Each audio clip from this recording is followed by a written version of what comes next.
Olá, meu aluno, minha aluna do Colégio Unifor do segundo ano. Nós vamos dar início agora ao capítulo 11, que vai falar sobre as teorias da justiça. E o primeiro teórico, né, é o filósofo norte-americano, né, que viveu ali entre 1921 até 2002, né? Então, não tem muito tempo assim que ele morreu, ele é recente, né? Inclusive, quando eu estava na faculdade em 2009, nós chegamos a estudar um pouco sobre a sua teoria, né? A famosa teoria da equidade. Equidade. Quer dizer, ele vai tentar estabelecer, ele vai tentar entender e compreender a possibilidade de uma sociedade justa e igualitária, né? Nossa, a gente pode chamar ele de um filósofo utópico nesse ponto de vista, né? Mas ele foi uma tentativa, né? Foi uma tentativa que ele no seu pensamento, em estabelecer na sociedade, né? Nas sociedades, no mundo, uma justiça igual para todos, né? Uma justiça igual para todos. Né? Então, no primeiro momento, né, para a gente entender John Rawls, nós temos que compreender a parte essencial, que é a posição original, né, o véu da ignorância e a possibilidade, então, da gente atingir uma justiça. Tá? Então, o John Rawls ele também é considerado como um filósofo neocontratualista. Né? Eu brinquei e chamei ele de utopista, mas ele é um neocontratualista. Ele foi considerado neocontratualista, porque ele fala que há uma necessidade de um novo pacto social, de um novo acordo social, né? De um novo contrato social, igual os filósofos contratualistas disseram, né? Só que esse contrato aqui ele é diferente daquele primeiro, né? Porque aquele primeiro foi um estabelecimento, foi o surgimento das leis, surgimento das normas, surgimento do Estado. Aqui não, aqui o Estado já está formado, né? Mas esse novo contrato, né? Ele tem a ver com um novo contrato em relação à questão da justiça, tá? Então ele é considerado esse neocontratualista, né? Porque ele fala que há uma necessidade de um novo contrato, de um novo pacto social, só que um pacto que tem como prioridade a justiça, tá certo? Então, lá nas suas páginas, né? Nas suas páginas 60, 61, 62, 63, 64, até a página 66, é a teoria de John Rawls. Então, qual era o objetivo principal de John Rawls? O objetivo principal dele era uma teoria, né? Uma teoria justa e que fosse aplicada. Ou uma tentativa de aplicar essa justiça, tá? Então, essa teoria justa, né? Essa teoria da justiça, deixa eu tirar o meu rostinho daqui para eu conseguir interpretar, né, o que está escrito. Então, essa teoria, né, a teoria da justiça de John Rawls, tinha como intenção, né, organizar a sociedade, instruir essa sociedade, revitalizar essa sociedade. Posso falar a palavra de revitalizar mesmo, né? Como como um novo contrato, né? Precisa ser transformada. Então, o objetivo da teoria da justiça de John Rawls é o quê? Determinar os princípios a partir dos quais se possam organizar de uma forma justa, né, a sociedade e todas as instituições que nela estão estabelecidas, né, que nelas estão definidas, né? As instituições sociais básicas, como família, Estado, igreja, né, escola, nomeadamente as que regem a liberdade de pensamento, as que regem a liberdade de concorrência no mercado e as que regem a propriedade privada. Então, quer dizer, que regem os bens básicos da vida do homem, né? E aí? o que nós vamos fazer? O que nós devemos fazer? Nós devemos fazer um novo contrato, né? E esse novo contrato remete ao homem lá da sua, né, da sua posição original, né, do seu estado de natureza. Só que o homem do estado de natureza ele era um pouco irracional. Só que o homem do estado de natureza, né, o homem desse novo contrato social, da sua posição original, ele tem que ser um homem que tem que estar liberto de todas as, né, todos os seus direitos, de todas as suas normas, de todos os seus privilégios, de todas as suas regras. Quer dizer, é um homem que, na realidade, como diz John Rawls, ele tem que colocar um véu da ignorância. O que é colocar o véu da ignorância? Ele tem que tampar o seu rosto, ele tem que tampar o seu corpo, ele tem que tampar o seu eu, né? Do quê? Dos seus privilégios, daquilo que o rodeia. Né? Porque senão ele não vai conseguir construir uma ideia justa, ou uma ideia de justiça, ou uma sociedade justa. Por quê? Porque ele vai querer puxar a sardinha para o lado dele. Né?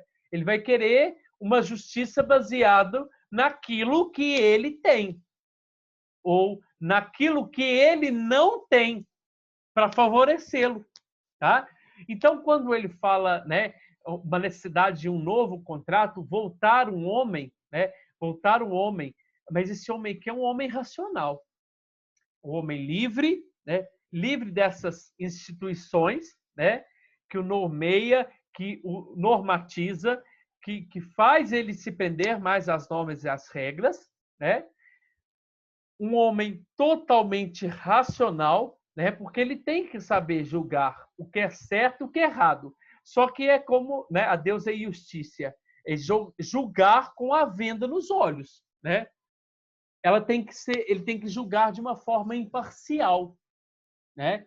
Ele tem que elaborar uma justiça imparcial, não, né, querendo uma justiça que priorize, né, as necessidades dele, que priorize as necessidades da família dele. Não, por isso que... Então, na hora que o John Rawls fala que nós temos que voltar, né, a uma tentativa de um novo contrato, né, ele, entre aspas, ele convidaria homens, né, pessoas, né, pessoas o quê? Racionais, pessoas livres, né, para construir juntos essa ideia de justiça. Né? Então, a partir do contrato social, e esse contrato social está movido por homens livres e racionais, que determinam quais os princípios de justiça, né? Nós vamos voltar a uma posição original. É como se fosse essa imagem aqui que você está vendo agora. Aqui, ó. Tá vendo que tem uma separação aqui? Essa separação que seria o véu da ignorância. Porque aqui é a nossa sociedade, né? Tá todo mundo aqui, ó, com o rostinho vermelho, com o cabecinho. Quer dizer, cada um com suas normas, com suas regras, com seus status de vida, né? Com suas formas de viver. Tá? Cada um. Se fosse perguntar para eles o que era justiça, cada um vai, né, falar o que é justiça para si, a partir da sua necessidade. Né? Então, a partir da sua necessidade. Só que para a gente fazer justiça, a gente não pode, né, apelar para um lado e nem para o outro. Então, nós temos aquilo que eu já disse para vocês aqui no começo, nós temos que ser imparcial. Colocar um véu, né? Como a imagem da deusa Iustícia, né? A deusa romana, que tampa os olhos. Né? Para fazer justiça, ela tem que ser imparcial. Para fazer justiça, né? Então, a partir do momento que a gente convida homens, né, ou mulheres livres, racionais, né, e aplica neles, né, o véu da ignorância, quer dizer, eles se tornam ignorantes no sentido de que eles não conhecem. Conhecer, eles conhecem, né? Necessidade eles têm, sim, só que eles não vão, né, construir uma justiça, né, que parte somente da necessidade deles. Não. Eles têm aquilo que eu já acabei de repetir, vou repetir de novo. Eles têm que ser imparcial. E aí, a partir desse momento que joga esse véu da ignorância, né, que separa, né, a antiga justiça para uma nova justiça, aonde aqui desse lado de cá estão todos iguais, né, são todos iguais, todos imparciais, né, todos aqui querendo construir uma justiça. E a partir do momento que você joga esse véu da ignorância no ser humano, né, na sua posição original, E aí nós vamos perceber que as partes que vão celebrar o contrato encontram-se sob o véu da ignorância. Estão do lado de cá, da cerca, né? Eles que vão celebrar o contrato. Qual o contrato? É o contrato que nós vamos falar que são os dois princípios da justiça, né? Da liberdade igual para todos e também da diferença, só que uma diferença honesta, uma diferença justa, tá? Então, o ser humano, né? Ele tem que deixar de lado essa irracionalidade, desculpa, ele tem que deixar de lado as suas necessidades, a sua racionalidade, né? As suas necessidades, a sua racionalidade, as suas leis, as suas normas, as suas regras. Ele tem que se tornar imparcial, né? E para que ele tem que se tornar assim imparcial? Para que ele tem que jogar esse véu da ignorância para ele, em cima dele? Para ele formalizar um novo contrato. E o contrato vai firmar justiça, né? O contrato não vai formar Estado. O contrato, né, a intenção de fazer um contrato social, né, é formalizar essa justiça. Não? Mas então quem tem que ser esses sujeitos? Né? Quem são os sujeitos, né, que vai jogar esse véu da ignorância? Esses sujeitos têm que ter conhecimentos básicos da sociedade, eles são racionais, né? Não são irracionais, né? E têm uma concepção fraca, bem fraca de bem. Logicamente, ele coloca aqui outras categorias, né? Do que seria, o que deveria ser esse ser humano na sua posição racional, né? Nessa posição original. Aqui fala assim, ó, a existência de indivíduos racionais, ou seja, com capacidade de formular projetos e metas individuais e que têm suas próprias concepções de bem, suas próprias, bem fraca, não é um bem coletivo, tá? Um bem individual, né? Outro, a existência de indivíduos razoáveis, ou seja, com a capacidade e um pouco de senso de justiça. Outro, a existência de uma sociedade bem ordenada que vise a concepção social ou a reciprocidade, ou seja, na qual exista justiça como equidade, imparcialidade e respeito à igualdade de direitos. Então, eu não vou colocar uma pessoa aqui, né, defensora dos direitos dos heterossexuais. Não, porque senão ele vai puxar a sardinha só para direitos aos homossexuais. Não. Então, para a gente formalizar um contrato justo, né, uma nova ideia de justiça, né, uma nova ideia de justiça, precisamos de seres humanos razoáveis, desculpa, os seres humanos racionais, né, razoáveis, na concepção de bondade e, essencialmente, o quê? Possuir um senso de justiça. E aí, a partir desse momento que o ser humano joga esse véu da ignorância, né, ele vai formar esse acordo. E que acordo é esse? Né? E o que vai surgir desse acordo? Vai surgir uma sociedade justa, porque ela vai partir dos princípios da justiça. Mas quais princípios da justiça é esse que vai surgir? Princípio da liberdade igual para todos, né?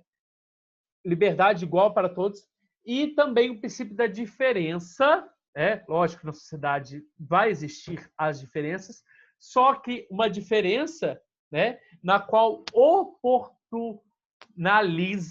né, na qual vai distribuir oportunidades de modo que, já está falando, ó, de modo da equidade, quer dizer, de modo que vai respeitar, né, vai ser imparcial, vai respeitar, né, o direito de cada um, tá certo? Então, a partir deste momento, né, para ficar mais claro, né, esse estudo de John Rawls, eu trouxe um professor, ele chama professor Anderson, e ele vai explicar um pouco melhor, né, como vai formalizar, como se forma, então, uma sociedade justa? A partir de um novo contrato. Mas não um novo contrato para surgir Estado, tá? Um novo contrato para surgir, né, dentro dessa sociedade já existente, a justiça. A justiça, tanto na questão da liberdade, do ir e vir, né, poder manifestar as suas ideias, né, como também, né, a questão da diferença. O princípio da justiça, mas da justiça em relação aos diferentes. E aos diferentes, mas que sejam de modo igual, que seja dividido de modo justo, tá? Que seja dividido de modo equânime, né? É a palavra certa, com equidade, né? Com imparcialidade, com equilíbrio, né? Respeitando o ser, né? O direito, o ir e vir, né? a possibilidade de oportunidade. Ah, eu tive a oportunidade de estudar mais do que o outro. Tá, isso vai me fazer mais inferior ou menos inferior do que o outro? Isso não vai fazer eu mais inferior e menos inferior, tá? Só que por você ter tido a oportunidade de estudar mais do que o outro, a vida vai lhe oferecer o quê? Uma oportunidade maior. E aí, se for ver, é justo? É justo, porque eu me esforcei. Agora, faz uma associação à pessoa que mexe com droga.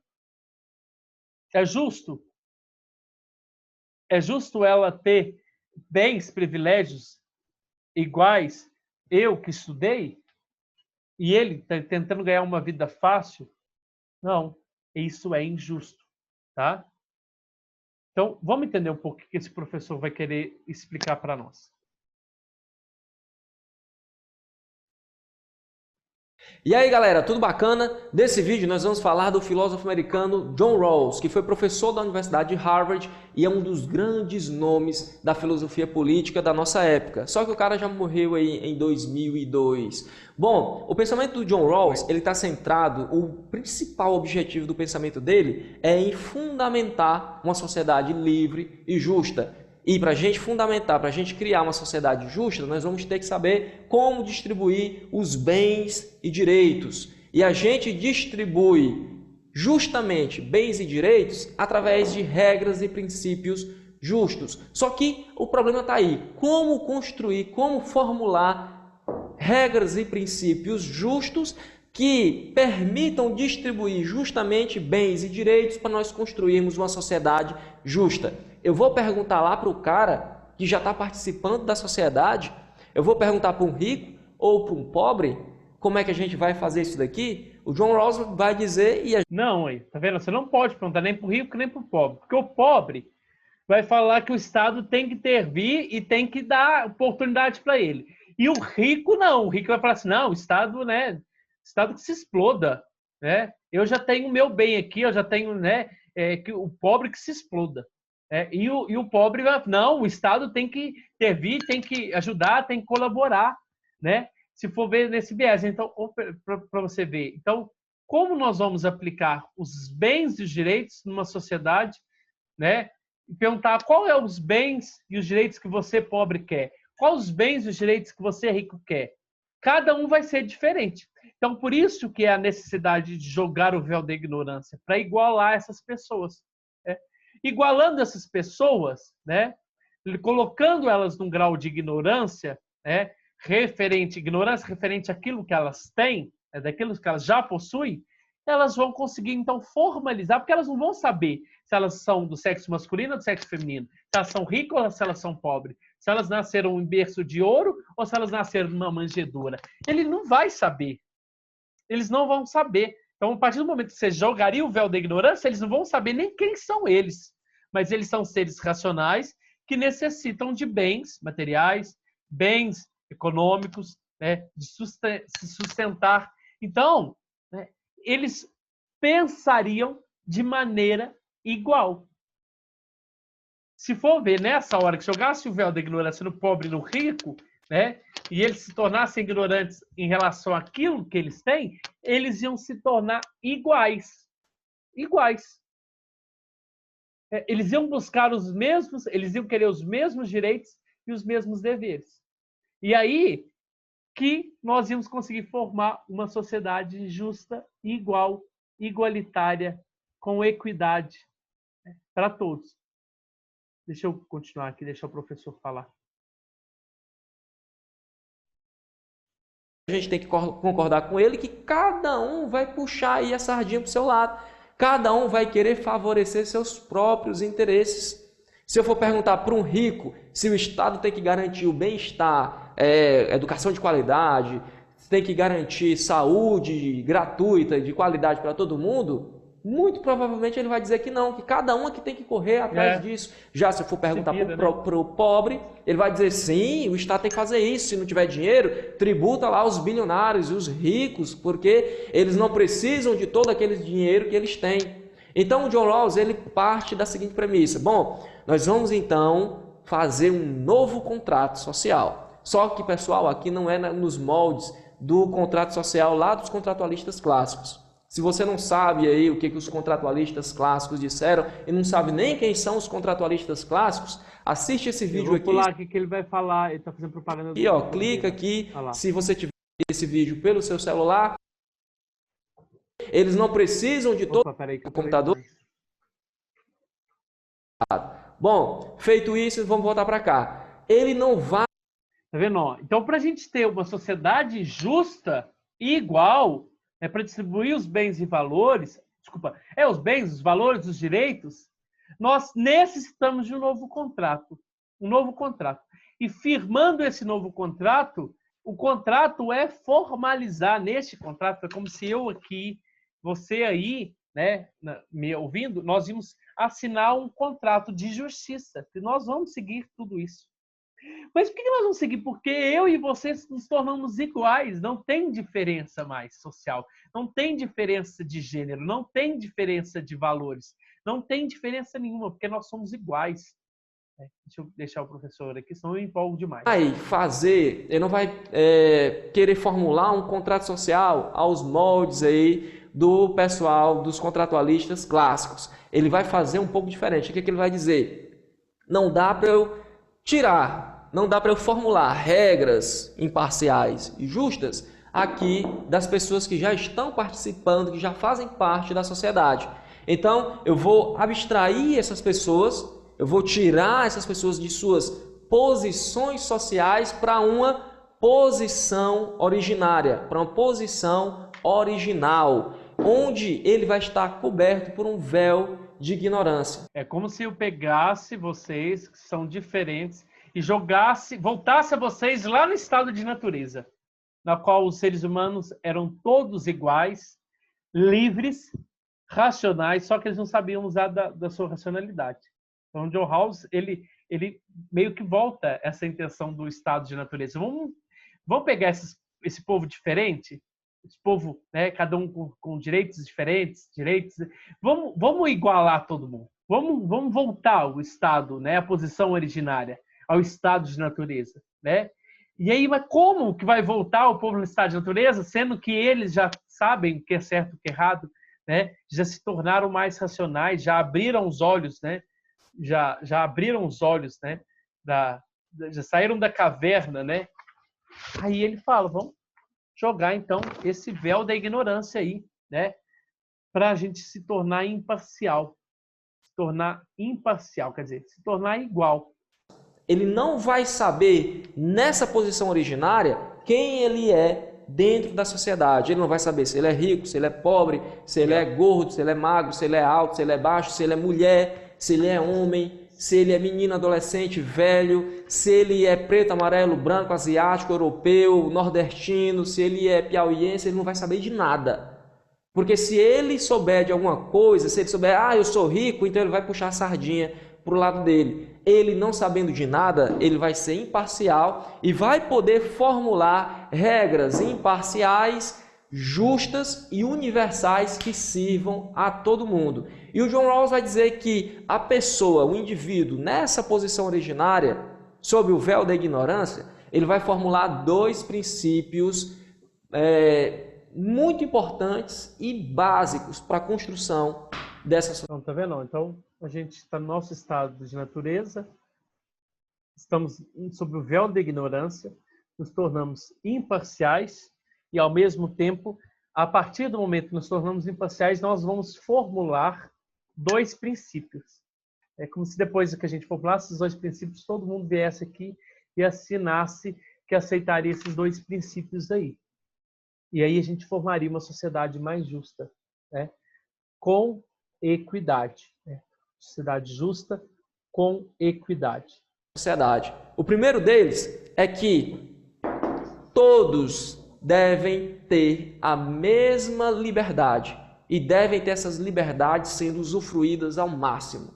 Todos devem, nós temos que ter aqui, igual liberdade para todo mundo. Todo mundo deve ter direito à liberdade de crença, liberdade de religião, liberdade de pensamento, liberdade de ir e vir, liberdade de se manifestar, liberdade de reunião, de associação. Todas as liberdades devem ser dadas a todas as pessoas de forma igualitária e de forma que elas possam usufruir dessas liberdades o máximo possível. Além disso, também todas as pessoas têm que ter direito a voto e têm que ter direito a participar dos cargos públicos, dos cargos políticos. Resumindo, todo mundo tem que ter os direitos civis e políticos, que são os direitos humanos de primeira geração. Ter direito de isonomia, de fala, né? de tempo de fala, do tempo de todo mundo seguir as mesmas regras. E uma outra que subiu na minha cabeça, que é o direito de todos a participarem dos bens públicos, da participação, né? dos bens públicos, não, da participação dos cargos públicos, fugiu o nome aqui agora. Então, o que seria essa liberdade para todos? Né? Não é distinguir entre ricos e pobres, entre pretos e brancos, entre pardos e... Não, todos têm os mesmos direitos. Todos são livres perante a lei. Né? Então, primeira coisa que ia funcionar, todos são livres. Não haveria desigualdade nesse aspecto da liberdade. Todos somos livres, todos nós podemos falar, fazer e se manifestar na hora que a gente quiser. E aí, galera, tudo bacana? Nesse vídeo nós vamos falar do filósofo... Peraí só um pouquinho que eu dei uma cortadinha aqui, gente.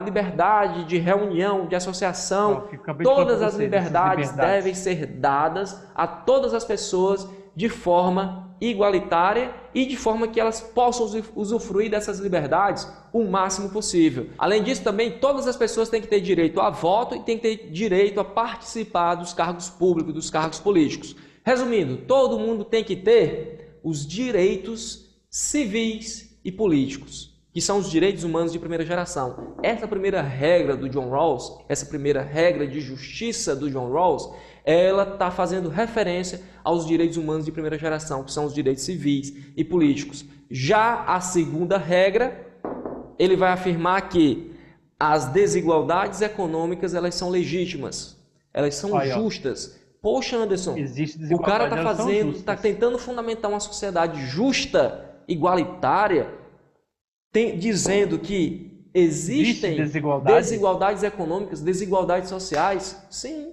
por que não? O John Rawls ele vai dizer que existem pessoas, e nós temos que concordar com ele, que são extraordinárias, pessoas que têm talentos, pessoas que têm dons, pessoas que são capazes de fazer muita coisa, e existem pessoas medíocres, pessoas que estão abaixo da média e que não têm potencialidade, que não têm vigor para fazer nada. Então seria injusto nós não permitirmos as desigualdades econômicas entre essas pessoas, porque esse cara ele não poderia estar estimulado para desenvolver todas as suas potencialidades. Eu falei isso para você. Seria injusto nivelar aí todo mundo pela mediana, ok? Mas as regras que permitem esse desnivelamento aí, nós temos essas desigualdades sociais, elas têm que atender mais dois princípios.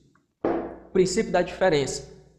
Para que haja desigualdade econômica, para que seja aceita como justa desigualdade econômica e social, as regras elas têm que favorecer o máximo possível os mais desfavorecidos. O cara pode ter uma rede de escolas, ser milionário, bilionário, com uma rede aí de universidades particulares, fornecendo educação aí privada de qualidade para todo mundo? Pode. O cara pode fazer isso. Contanto que o cara que não tem a condição de pagar um colégio particular, uma universidade, um curso superior em uma universidade particular, ele tenha a oportunidade de estudar em uma escola de qualidade, em pé de igualdade lá com essas escolas do ensino privado. Todas as pessoas têm que ter essa oportunidade. O cara não vai estudar lá se ele não quiser, ele só vai para um colégio ou uma universidade particular. É como se fosse uma prova de bolsa, né? O colégio particular dá a possibilidade, né? O nosso colégio sempre teve essa possibilidade de fazer a prova de bolsa, né? Que as pessoas menos favorecidas tenham a oportunidade, né, de estudar igual, né, igual posição daqueles que têm condição de pagar. Então, o nosso colégio, né, ele usa muito desse princípio, né, de colaboração, né? Existe diferença econômica, sim. São legítimas, sim. Só que não é o rico sendo rico para sempre, não. O pobre sendo pobre para sempre, não. É a possibilidade de uma instituição, né, dar possibilidade, através de bolsas, através de descontos, que as pessoas menos favorecidas também possam ter o privilégio de estudar, igual aqueles que têm condição de pagar. Isso a gente vê muito presente. Só se ele quiser. Princípio da diferença. Todo mundo aí... pode haver pessoas muito ricas? Pode sim. Só que as pessoas pobres, elas vão ser favorecidas o máximo possível. Uma pessoa pode ser bilionária dentro da sociedade justa? Pode. Contanto que aquele que ganha um salário mínimo, ele tenha um salário mínimo digno que dê para sustentar toda a sua família com o maior conforto possível. O cara pode ser muito rico? Pode, mas aquele outro ele não vai ser miserável, ele não vai estar abaixo da linha da pobreza. Além disso, pessoal, além de atender o princípio da diferença, para que haja desigualdade social, nós temos que ter igualdade de oportunidades. Todas as pessoas têm que ter igualdade de oportunidades. Esses caras que podem ser milionários, bilionários dentro da sociedade justa, eles têm que partirem da mesma condição que os outros também estão. Todas as pessoas têm que ter as mesmas oportunidades de ocupar cargos públicos, de ser juiz, de ser desembargador, de ser governador, de ser presidente. Você que está estudando para medicina, todas as pessoas que estão estudando para medicina estão nas mesmas condições? Ou existem pessoas que já estão há 1 ou 2, 3 anos estudando só estudando direto aí para passar num curso de medicina, e existem aquelas pessoas que no primeiro ano desistiram, não passaram, não continuaram os estudos porque a família não teve como arcar com os estudos e o cara teve que deixar de estudar para ir trabalhar. E existe também aquele pessoal que trabalha de manhã o dia todo e vai estudar à tarde para ver se consegue uma vaga em uma universidade no curso de medicina. Estão partindo de condições de igualdade de oportunidades? Claro que não. Então, o cara quando chega lá, ele tem todo o mérito para chegar lá. Só que não é justo com os outros, dentro de uma sociedade justa, que alguns tenham melhores oportunidades de ocupar cargos relevantes dentro da sociedade. Por conta disso, pessoal, o John Rawls, apesar de ser um filósofo liberal, ele foi acusado de sustentar uma ética. É o famoso QI, né? Tipo, alguém vai e te indica lá para você, né, ocupar o cargo. Sendo que poderia ter pessoas com maior capacidade, né, melhor gabarito. Quando eu falo melhor gabarito, são mais gabaritadas, né, são mais especialistas, né, têm um currículo, do que você que chegaria lá por indicação, tá? Esse também é um exemplo concreto disso. Socialista, uma ética quase assim, para alguns extremos, alguns radicais disseram até que ele já estava colocando um comunismo aqui disfarçado. E aqui, pessoal, vocês percebam, se na primeira regra ele vai tratar dos direitos civis e políticos, aqui nós vamos ter os direitos sociais. O John Rawls estava preocupado porque são os direitos sociais que vão dar aí a igualdade de oportunidade para todo mundo. São os direitos sociais que vão, bens e direitos, são eles que vão distribuir os bens dentro da sociedade. São os direitos sociais, os direitos humanos de segunda geração, lembre-se disso, saúde, educação, segurança, lazer, salário mínimo digno, previdência social, tudo isso faz parte dos direitos sociais. E todos esses direitos, o John Rawls está querendo aí, com a teoria dele, repartir em igualdade para todo mundo, para que todas as pessoas tenham igualdade de oportunidades e as desigualdades econômicas dentro de uma sociedade justa sejam realmente justas. Um cara que não conseguiu um status social, uma posição de destaque na sociedade, não foi porque ele não teve oportunidade, foi porque ele não se esforçou, porque todos tiveram oportunidades de chegar nesses cargos de status, nesses cargos importantes dentro da sociedade. O John Rawls, ele defende isso. Esses dois princípios são os princípios de justiça que vão nortear a construção, a fundamentação de uma sociedade livre e justa. Então, eu espero que você tenha entendido então John Rawls, né? Ele é bem complexo, mas ele é bem interessante. E se ele for bem aplicado, a sociedade ia se transformar, né? Era hora da gente jogar o véu da ignorância, né? E partir então para a igualdade na liberdade, né? Igualdade de direitos e a igualdade, como ele disse, a igualdade social, né? Tem diferença? Sim, mas a diferença não vai ser aquilo que vai impor. Né? Ao contrário, a diferença vai abrir a possibilidade, né? A possibilidade de quê? Da igualdade justa. Ah, o cara não ficou rico. O cara não ficou rico porque ele não quis ficar rico. O cara não foi médico. O cara não foi dentista. O cara se tornou pedreiro. Se tornou médico, se tornou pedreiro. Não estou falando pedreiro, não estou falando que é uma profissão indigna, mas cada um, né, tem a profissão que tem, né, uns que ganham menos e uns que ganham mais, né, segundo essa sociedade, não foi, né, por questões econômicas, mas foi por aquilo que nós deveríamos chamar de meritocracia. Ó, sem querer, eu até que negrito, eu nem tinha percebido, mas é uma meritocracia justa. Né? Se você tem essa posição de destaque que você tem dentro dessa sociedade idealizada de John Rawls, é porque você mereceu, porque você se esforçou, tá? Então, um grande abraço, fiquem com Deus. Não, acho que falei até demais, a nossa aula deve ficar muito longa. Tchau, beijos, com Deus.